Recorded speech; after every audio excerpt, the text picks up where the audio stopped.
Pietro Valpreda, A Brief Astrological Portrait by Ciro Discepolo.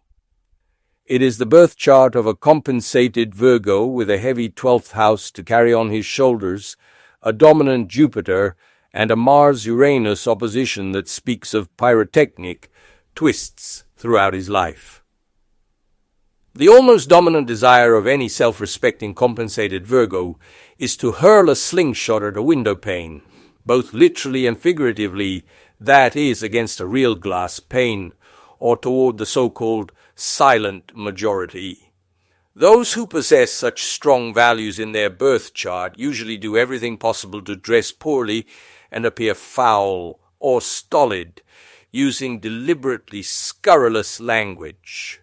In short, they act in a way that makes it evident how much they despise society and how much society in turn loathes them and their behavior. To such a subject, their own life appears as a tangled sum of various disorders. On an emotional level, within the family, in love relationships and concerning work, money, relations with the law, and so forth. And so it was for Pietro Valpreda, who spent the first part of his existence demonstrating how compensated he was relative to his Virgo values. Quite clearly, he instead lived the Sun-Neptune conjunction in the 12th house as a jumble of Pisces values directed precisely toward a disorder bordering on chaos and a poorly defined sense of revolt that rose almost to the level of a religion. It was likely because of this overall picture that our secret services decided to use him as a scapegoat.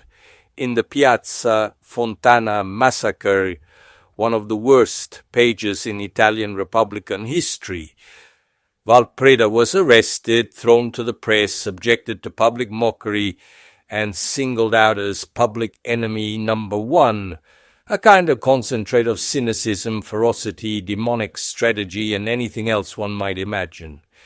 In reality, he was a poor Christ, who only wanted to exercise his right to spit his anti-bourgeois vomit upon the so-called silent majority.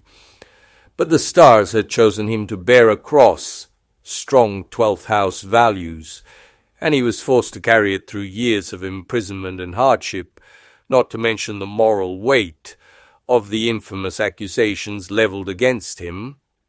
Jupiter was dominant both before and after the terrorist events in question.